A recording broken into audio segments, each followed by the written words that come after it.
అందరికీ నమస్కారం దైవిక్ స్వాగతం. 'గేమ్ ఆఫ్ థ్రోన్స్' అనేది చాలా మందికి one of the favourite series. ఇప్పుడు అదే 'గేమ్ ఆఫ్ థ్రోన్స్‌కి' ఒక కొత్త స్పిన్ ఆఫ్ వచ్చింది. సిరీస్ పేరు 'a knight of the seven kingdoms'. ఈ స్టోరీ ఎక్స్‌ప్లెయిన్ వీడియోలో ఈ సిరీస్ స్టోరీ ఎక్స్‌ప్లెయిన్ చేసేస్తున్నా. మరింకెందుకు ఆలస్యం, let's dive into the video.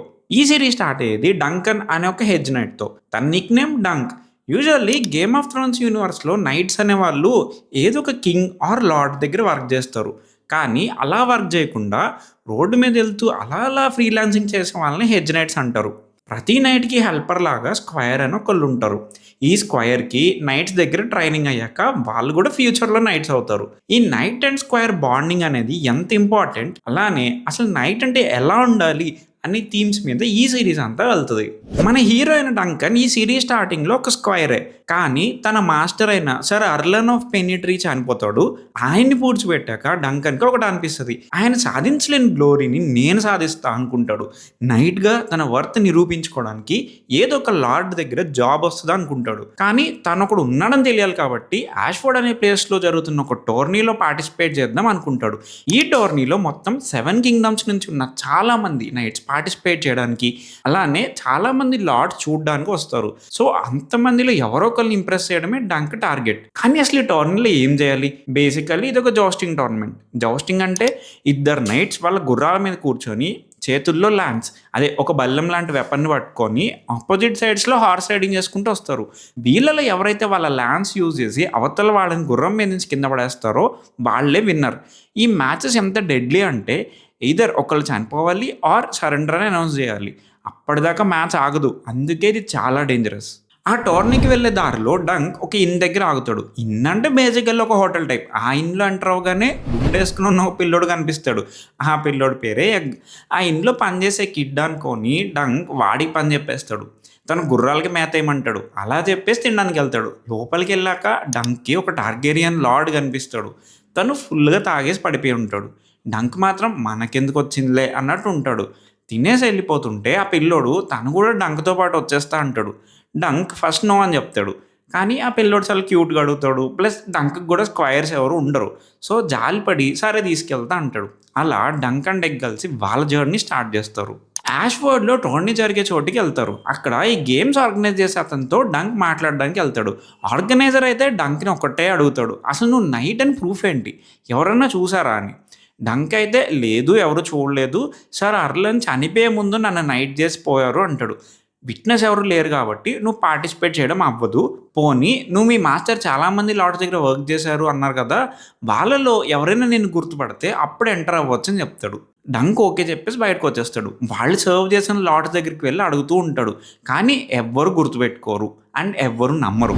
ఇదే ప్రాసెస్‌లో రేమన్ ఫాసవే అనే అతను డంక్‌కి ఫ్రెండ్ అవుతాడు.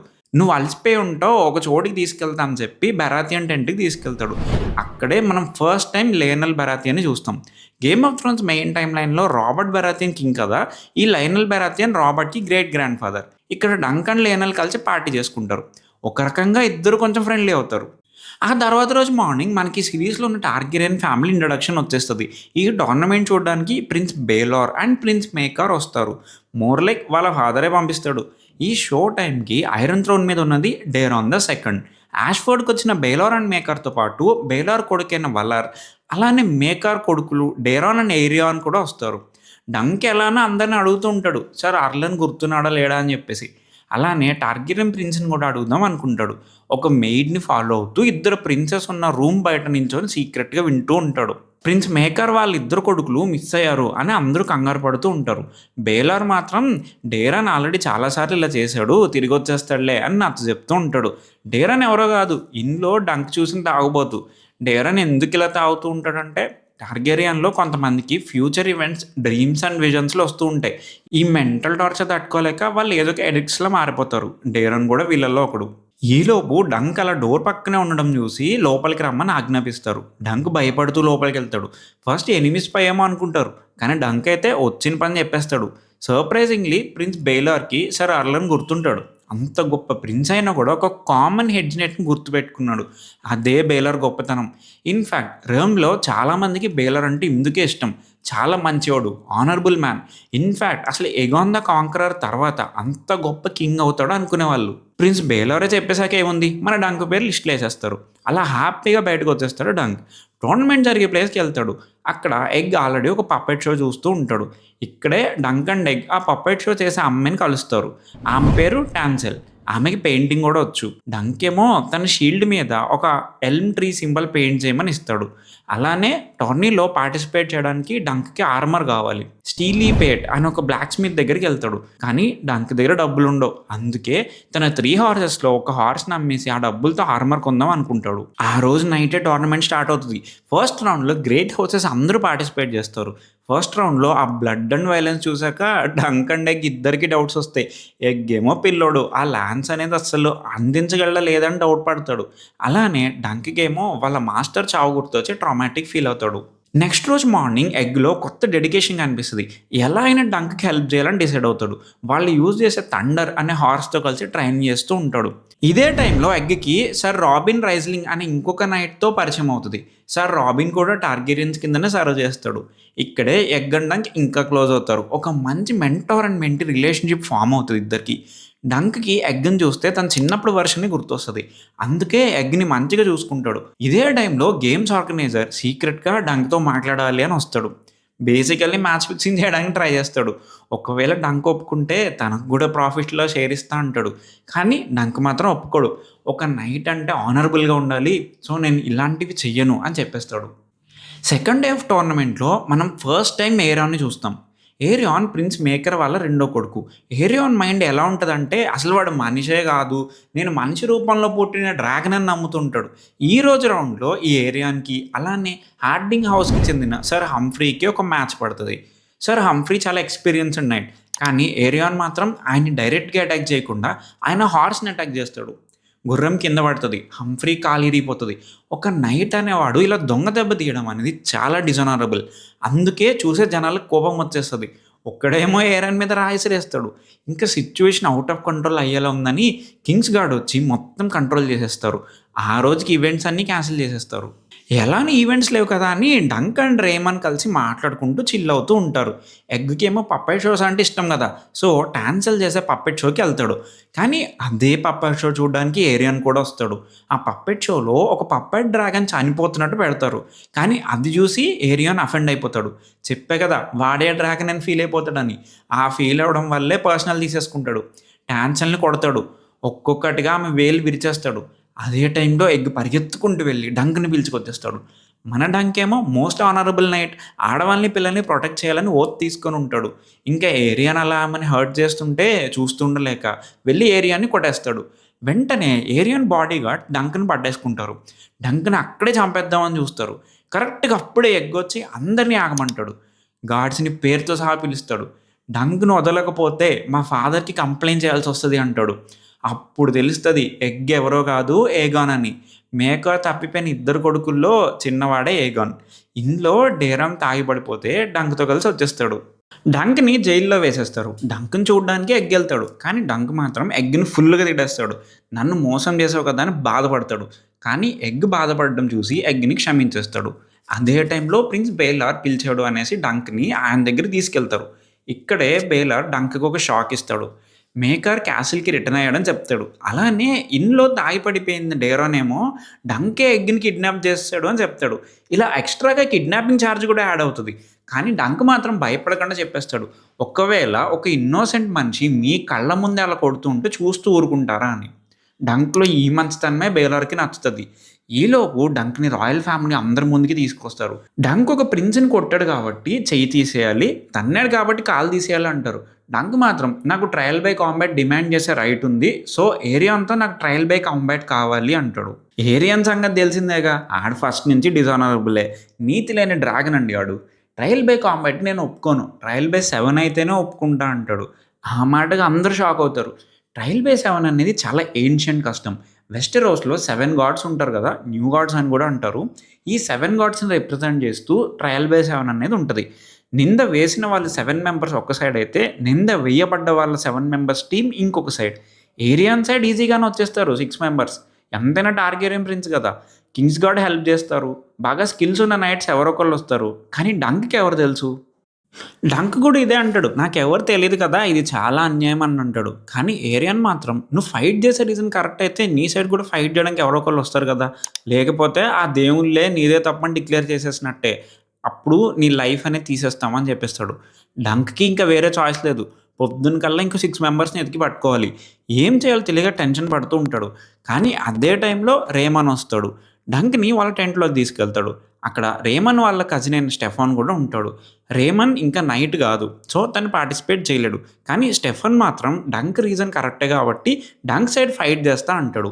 ఇంకో 5 మెంబర్స్ కావాలి. ఆ మిగతా 5 మెంబర్స్‌ని నేనెతికి తీసుకొస్తా అని సర్ స్టెఫన్ ఎళ్తాడు. ఇదే టైంలో టెంట్‌లోకి ఎగ్ అండ్ డేరాన్ వస్తారు. డేరాన్‌ని చూడగానే డంక్‌కయితే పిచ్చ కోపం వస్తది. అస్సలు వాడు కిడ్నాప్ చార్జ్ యాడ్ చేయడం వల్లనే ఇదంతా స్టార్ట్ అయిందనేసి కొడతానికెళ్తాడు. బట్ ఎగ్ ఒద్దు అనేసరికి ఇంక వదిలేస్తాడు. డేరాన్ అప్పుడు ఇంకో షాక్ ఇస్తాడు. వాళ్ళ కొడుకుని అటాక్ చేసినందుకు మేకర్ కూడా ఏరాన్ వాళ్ళ టీమ్‌లో ఫైట్ చేయడానికి వస్తాడు అని చెప్తారు. కానీ డేరాన్ మాత్రం నేనెక్కువ ఫైట్ జేయను. ఊరికే ఫేక్ ఫైటింగ్ చేస్తా. నువ్వు నన్నేం చేయకు. నేను గూడా నిన్నేం చేయను అని చెప్పేస్తాడు. అలానే మేకర్‌తో పాటు వచ్చిన కింగ్స్ గార్డ్ 3 మెంబర్స్ గూడా ఏరియాన్ సైడే ఉంటారు అని చెప్తారు. ఈలోపు మిగతా నైట్స్‌ని తీసుకొస్తా అని ఎగ్ చెప్తాడు. టెంట్ నుంచి బయటకొచ్చాక డేరాన్ తనకొచ్చిన డ్రీమ్ గురించి చెప్తాడు. డంక్ భయపడక్కర్లేదు అని, ఫ్యూచర్‌లో డంక్ ఒక చనిపోయిన డ్రాగన్‌తో ఉంటాడని చెప్తాడు. చనిపోయిన డ్రాగన్ కింద పడిపోయి ఉంటే డంక్ పైనుంచి చూస్తున్నాడు. నా డ్రీమ్‌లో అలానే వచ్చింది అని చెప్పి ఎళ్ళిపోతాడు. కొంతసేపు తర్వాత స్టీలీపేట్ వస్తాడు. టాన్సెల్ డంక్ యొక్క షీల్డ్ పెయింట్ చేసి తన దగ్గర వదిలి వెళ్ళిపోయిందని చెప్తాడు. అలానే ఆర్మర్ మొత్తం జస్ట్ ఒక్క కాపర్ కాయిన్‌కే ఇచ్చేస్తా అంటాడు. డంక్ చేసిన మంచి పనికి సపోర్ట్‌గా ఇదంతా చేస్తాడు. నెక్స్ట్ డే మార్నింగ్ వస్తది. ఫైట్‌కి రంగం సిద్ధమవుతది. ఆల్మోస్ట్ 100 ఇయర్స్ తర్వాత ఫస్ట్ టైమ్ ఒక ట్రయల్ ఆఫ్ 7 జరుగుతుంది అనేసరికి అందరూ ఎక్సైట్‌మెంట్‌తో చూస్తూ ఉంటారు. ట్రయల్ ఆఫ్ 7కి నైట్స్ అందరూ సిద్ధమవుతారు. ఏరియన్ టీమ్ ఆల్రెడీ మొత్తం సెట్ అయిపోయి ఉంటది. ఏరియన్, డేరాన్, వాళ్ళ నాన్న మేకర్, కింగ్స్ గార్డ్ నుంచి వచ్చిన 3 మెంబర్స్ మొత్తం 6 వస్తారు. ఒక్క మెంబర్ మాత్రమే తక్కువ. డంక్ సైడ్ ఏమో డంక్‌తో పాటు ఏరియన్ వల్ల కాళ్ళు ఫ్రాక్చర్ అయిన సర్ హంఫ్రీ హార్డింగ్, హంఫ్రీ వాళ్ళ బ్రదర్ అయిన సర్ బీస్బరీ, అలానే ఇంతకుముందు ఎగ్‌ని కలిసిన సర్ రాబిన్ రైజ్లింగ్, అలానే జస్ట్ ఫైట్ మజా కోసం జాయిన్ అయిన లేనన్ బరాతియన్ ఉంటారు. మొత్తం 5 మెంబర్స్. ఇంకో 2 మెంబర్స్ కావాలి. ఇదే టైంలో స్టెఫాన్ వస్తాడు. డంక్ ఏమో ఇంకొక్కళ్ళే తక్కువయ్యారు అంటాడు. కానీ స్టెఫాన్ మాత్రం ఒక్కళ్ళు కాదు, ఇద్దరు తక్కువయ్యారు అంటాడు. అప్పుడు అర్థమవుతది డంక్‌కి స్టెఫాన్ తనని మోసం చేశాడని. స్టెఫాన్‌ని లార్డ్ చేస్తామని చెప్పేసరికి సైడ్ మార్చేస్తాడు. ఏరాన్ టీమ్ 7 మెంబర్స్ వచ్చేస్తారు. కానీ డంక్‌కి ఇంకా ఇద్దరు కావాలి. స్టెఫన్ వాళ్ళ కజిన్ అయిన రేమన్ మాత్రం స్టెఫన్ అంటే లిటరల్లీ ఉమ్మేస్తాడు. ఇలా డిజానరబుల్‌గా ఉండకూడదని ఇద్దరి మధ్య చాలా పెద్ద గొడవ అవుతది. డంక్ సైడ్ ఫైట్ చేయాలి కాబట్టి రేమన్ తనని అక్కడే ఎవరైనా నైట్ చేసేస్తే వెంటనే డంక్ సైడ్‌కి షిఫ్ట్ అయిపోయి ఫైట్ చేస్తా అంటాడు. డంక్‌కేమో రేమన్‌ని నైట్ చేయడానికి మనసు ఒప్పదు. ఇదే టైంలో లైనల్ బెరాతియన్ రేమన్‌ని నైట్ చేసేస్తాడు. అలా నైట్ అయిన రేమన్ జాయిన్ అవ్వడంతో డంక్ సైడ్ 6 మెంబర్స్ వస్తారు. ఇంకొక్క మెంబర్ వస్తే చాలు. డంక్ మొత్తం లార్డ్స్‌ని, నైట్స్‌ని అక్కడున్న వాళ్ళందరిని అడుగుతాడు. చాలా మంచిగా రిక్వెస్ట్ చేస్తాడు. తన సైడ్ తప్పు లేదని, ఒక్కళ్ళైనా తన సైడ్ రావాలని రిక్వెస్ట్ చేస్తాడు. కానీ ఎవ్వరు డంక్ సైడ్ తీసుకోరు. తీసుకోకపోగా తను ఇంకా హేళన చేస్తారు. ఆ లాస్ట్ మెంబర్ రాకపోతే ఇంకా డంకన్‌ని గిల్టీ అని జడ్జ్ చేసేస్తారు. చంపేస్తారు. కరెక్ట్‌గా అదే టైంలో ఒక వాయిస్ ఇనిపిస్తది. సర్ డంకన్ తరపున నేను పోరాడుతున్నా అని. అందరూ షాక్ అవుతారు. ఎవరా అని తిరిగి చూస్తారు. అప్పుడు తెలుస్తది. ఆ వచ్చింది ఎవరో కాదు, ఏకంగా ప్రిన్స్ బేలారే అని. దెబ్బకి అందరూ షాక్ అవుతారు. అసలు నెక్స్ట్ కింగ్ అవ్వాల్సిన బేలార్ లాంటోడు ఒక కామన్ నైట్ అయిన డంక్ సైడ్ ఎందుకు తీసుకున్నారు అని అందరూ ఆశ్చర్యపోతారు. ప్రిన్స్ మేకర్ కూడా షాక్ అవుతాడు. సొంత అన్నయ్యకి అగైన్స్ట్‌గా ఫైట్ చేయడం మేకర్‌కి అస్సలు ఇష్టం లేదు. కానీ ఏం చేయలేని సిట్యుయేషన్. టీమ్స్ అన్నీ సెట్ అయిపోతాయి. ట్రయల్ ఆఫ్ ద 7 స్టార్ట్ అయిపోతది. మొత్తం అందరూ చార్జ్ చేస్తారు. డంక్‌కి మాత్రం ఇదే ఫస్ట్ బిగ్ ఫైట్. పానిక్ అవుతాడు. ఫ్రీజ్ అవుతాడు. కానీ ఎగ్ అరిచేసరికి సడెన్‌గా రియాలిటీలోకి వచ్చి చార్జ్ చేస్తాడు. డంక్ ఫైట్ చేసే వాళ్ళంతా ప్రాపర్‌గా ట్రైన్ అయి ఉన్న నైట్స్ అండ్ ప్రిన్సెస్. డంక్‌కి సర్ అర్లన్ అంత ప్రొఫెషనల్ ట్రైనింగ్ ఇవ్వలేదు. అందుకే ఫస్ట్ రౌండ్‌లోనే ఏరియన్ తన లాన్స్‌తో పొడిచినప్పుడు డంక్ స్టమక్‌లోకి దిగిపోతదది. డంక్ కింద పడిపోతాడు. తన తల మీద మార్నింగ్ స్టార్‌తో కొడతారు. ఆర్మర్ ఉండడం వల్ల బతికిపోతాడు గానీ, ఆ కొట్టిన ఫోర్స్‌కి నాక్‌డౌన్ అవుతాడు. కరెక్ట్ ఇక్కడే డంక్ ఫ్లాష్ బ్యాక్ వస్తది. డంక్ చిన్నప్పుడు కింగ్స్ ల్యాండింగ్‌లో ఫ్లీ బాటమ్ తెలుసు కదా! స్లమ్ ఏరియా లాగుంటది. అందులో ఉండేవాడు. డంక్‌కి ఇంకో ఫ్రెండ్ ఉంటది. ఆ పిల్ల పేరు రేఫ్. బ్లాక్ ఫైర్ రెబెల్ అయినప్పుడు వెస్టరోస్‌లో ఉండడం సేఫ్ కాదు అని ఈస్ట్‌లో ఉన్న ఫ్రీ సిటీస్‌కి వెళ్దామని ట్రై చేస్తారు. కానీ నారో సీ క్రాస్ చేయడానికి షిప్‌లో వెళ్ళాలంటే మనీ కావాలి. ఈ మనీ కోసం దొంగతనాలు చేయడం, అలానే బ్యాటిల్‌లో చనిపోయిన సోల్జర్స్ ఆర్మర్ దొంగతనం చేయడం, ఇలాంటివి చేసి మనీ సంపాదిస్తారు. కానీ కింగ్స్ ల్యాండింగ్‌లో గోల్డ్ క్లోక్స్ చాలా కరప్ట్. వాళ్ళలో ఒకడు వీళ్ళిద్దరిని టార్గెట్ చేస్తాడు. వీళ్ళ దగ్గర ఉన్న డబ్బులు దొబ్బేద్దామని చూస్తాడు. ఎదురు తిరిగినందుకు రేఫ్‌ని డంక్ కళ్ళ ముందే చంపేస్తాడు. డంక్‌ని కూడా చంపైపోతారు. కానీ అదే టైంలో సర్ అర్లన్ వచ్చి కాపాడతాడు. డంక్‌కి ఏం చేయాలో తెలీదు. రేఫ్ కూడా చనిపోయాక ఇంక సర్ అర్లన్‌నే ఫాలో అవుతాడు. అలా మెల్లిగా అర్లన్ దగ్గర స్క్వైర్ లాగా జాయిన్ అయిపోతాడు. సర్ అర్లన్‌కి ఆల్రెడీ తన ప్రీవియస్ స్క్వైర్‌ని బ్యాటిల్‌లో కోల్పోతాడు. అందుకే డంక్‌ని తీసుకోకూడదు అనుకుంటాడు. ఆ బాధ వల్ల ఎప్పుడు తాగుతా ఉంటాడు. కానీ డంక్‌కి కూడా ఇంకో ఆప్షన్ లేదు అని తెలుసుకున్నాక అలానే స్క్వైర్‌లో జాయిన్ చేసుకుంటాడు. ఇక్కడే స్టోరీ మళ్ళీ బ్యాటిల్‌లో కట్ అవుతది. ఏరియాన్ అండ్ డంక్ ఫైట్ చేసుకుంటూ ఉంటారు. ఏరియాన్ అయితే డంక్ కన్నా ఎక్కువ స్కిల్డ్. అందుకే డంక్‌ని నాన్ స్టాప్‌గా అటాక్ చేస్తూ ఉంటాడు. ఇంకో పక్క మేకర్‌ని ఆపడానికి లేనల్ బరాథియన్ అండ్ ప్రిన్స్ బేలర్ కలిసి ఫైట్ చేస్తూ ఉంటారు. ఎన్ని అటాక్స్ చేసినా కూడా డంక్ తీసుకోగలడు. ఒక పాయింట్‌లో డంక్ పోయాడనుకుంటారు అందరూ. కానీ మళ్ళీ లేస్తాడు. ఏరియాని కొట్టేసి ఓడిస్తాడు. ఏరియాన్ సరెండర్ అయిపోతాడు. అందరి ముందు తన అక్యుజేషన్ విత్‌డ్రా చేసుకున్నా అని చెప్పేస్తాడు. అక్కడితో ట్రయల్ ఆఫ్ 7 ముగుస్తది. ఫైట్ అయిపోయాక రేమన్ అండ్ స్టీలీపేట్ కలిసి డంక్‌ని సైడ్‌కి తీసుకొస్తారు. డంక్ పొట్టలో లాన్స్ దిగడంతో ఆర్మర్ అనేది మజిల్‌లోకి వెళ్ళిపోతుంది. అది బయటకి తీయాలంటే ప్రొఫెషనల్ మేస్టర్స్ అవసరం అని మాట్లాడుకుంటూ ఉంటారు. అదే టైంలో ప్రిన్స్ బేలర్ కూడా అక్కడికొస్తాడు. బేలర్‌ని చూడగానే డంక్ నీల్ డౌన్ చేస్తాడు. నేనిక నుంచి మీ మనిషిని, మీ కిందే పని చేసుకుంటా అని చెప్తాడు. బేలర్ కూడా దానికి ఒప్పుకుంటాడు. కానీ అదే టైంలో బేలర్‌కి విజన్ బ్లర్ అవుతది. ఫింగర్ సెన్సేషన్ తెలీదు. రేమన్‌ని హెల్మెట్ తీయమంటాడు. అప్పుడు తెలుస్తది. మేకర్‌ని ఆపే టైంలో మేకర్ తన మేస్‌తో బేలర్ హెడ్ మీద గట్టిగా కొడతాడు. కొట్టిన దెబ్బకి హెల్మెట్ తన స్కల్‌లో క్రష్ అయిపోతది. రేమన్ అండ్ స్టీలీపేట్ కలిసి హెల్మెట్ తీయగానే బేలర్‌కి తన ఇంజ్యూరీ ఎంత సివియరో తెలుస్తది. అలా స్కల్ స్మాష్ అయిపోవడం వల్ల బేలర్ అక్కడే చనిపోతాడు. ఇక్కడ డేరాన్ చెప్పిన డ్రీమ్ నిజమవుతది. ఒక డ్రాగన్ చనిపోతే పైనుంచి డంక్ చూస్తూ ఉంటాడు అంటాడు కదా!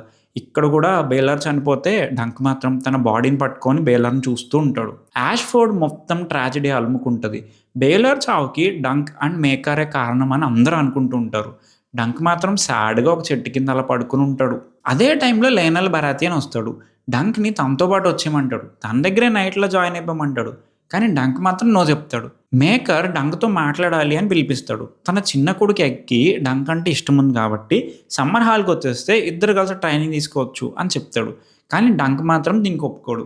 డంక్ బేలర్ ఫ్యూనరల్‌కెళ్తాడు. ఆ తర్వాత lord Beesbury and Hardyng funeral టెంట్‌కెళ్తాడు. అక్కడ కూడా డేరన్ తాగేసొస్తాడు. డేరన్‌తో కాన్వర్జేషన్ తర్వాత డంక్ మనసు మారుతది. వీళ్ళతోనే ఉంటే ఎగ్ కూడా ఇలానే తయారవుతాడని మళ్ళీ మేకర్ దగ్గరికెళ్తాడు. అలా ప్యాలెస్‌ల్లో పెరగడం వల్లే డేరాన్ అండ్ ఏరాన్ స్పాయిలర్ అయ్యారని, ఒకవేళ ఎగ్‌ని గనక నాతో ట్రైనింగ్ అవ్వాలంటే జనం మధ్యలో తిరుగుతూ నాతో పాటే రోడ్డు మీద ట్రావెల్ చేయాలని, అప్పుడే రాజ్యంలో జనాలు ఎలా ఉన్నారో ఎగ్‌కి తెలుస్తది అని అంటాడు. మేకర్ దీనికి ఒప్పుకోడు. ఫ్యామిలీకి దూరంగా వదలలేను అంటాడు. సరే అని డంక్ అక్కడి నుంచి వెళ్ళిపోవడానికి రెడీ అవుతాడు. తన గుర్రాల్లో ఫస్ట్ అమ్మేసిన గుర్రాన్ని రేమన్ ఫాస్వేకి ఇచ్చేస్తాడు. అది సర్ అర్లన్ వాడిన హార్స్ అని, రేమన్ దగ్గర అయితేనే మంచిగా కేర్ తీసుకోవచ్చు అని తనకి ఇచ్చేస్తాడు. రేమన్ వెళ్ళిపోయాక సడన్‌గా అక్కడికి ఎగ్గొచ్చేస్తాడు. వాళ్ళ నాన్న ఒప్పుకున్నాడని, డంక్‌తో పాటు వెళ్ళడానికి పర్మిషన్ ఇచ్చాడని చెప్తాడు. డంక్ కూడా సరే అని కొన్ని రూల్స్ అండ్ రెగ్యులేషన్స్ చెప్పి ఎగ్‌ని తీసుకొని జర్నీ స్టార్ట్ చేస్తాడు. ఇక్కడే ఎగ్‌కి డంక్‌కి మధ్య ఒక ఫన్నీ కాన్వర్జేషన్ జరుగుతది. ఎగ్ ఏమో టోటల్ కింగ్డమ్ 7 కాదు మొత్తం 9 ఉన్నాయంటాడు. మొత్తం వాటి పేర్లు కూడా చెప్తాడు. నిజంగానే 9 ఉన్నాయని డంక్‌కి కూడా రియలైజేషన్ వచ్చి సర్ప్రైజ్ అవుతాడు. అప్పుడే 'ఎ నైట్ ఆఫ్ ద 9 కింగ్డమ్స్' అని టైటిల్ చేంజ్ అవుతది. అదే టైంలో వేరే చోట మేకర్ అందరి మీద అరుస్తూ ఉంటాడు. ఎగ్ కనపడకుండా పోయాడు అని కంగారు పడుతూ ఉంటాడు. మేకర్‌కి చెప్పకుండా ఎగ్ వచ్చేసాడని మనకి ఇక్కడే అర్థమవుతది. అలా డంక్ అండ్ ఎగ్ కలిసి వాళ్ళ జర్నీ కంటిన్యూ చేస్తారు. సో ఇదండి సీజన్ 1 స్టోరీ. సీజన్ 2 ఎప్పుడొస్తదో తెలీదు గానీ, నేనైతే సూపర్ హైప్డ్ ఉన్నా. అలానే 'house of the dragon' season 3 గూడా రాబోతుంది. అలానే ఈ show 'game of Thrones' main time లైన్‌కి, అలానే 'హౌస్ ఆఫ్ ద డ్రాగన్‌కి' ఎలా కనెక్ట్ అయింది అని వీడియో గూడా చేసేసాం. అది గూడా చూసేయండి. ఈ స్టోరీ ఎక్స్‌ప్లెయిన్ వీడియోస్ ఇంకా కావాలి అంటే please like, share and subscribe this channel. మమ్మల్ని ఇంకా సపోర్ట్ చేయండి. మేము ఇంకా కొత్త వీడియోస్ దింపిస్తాం. So until then keep watching thy view.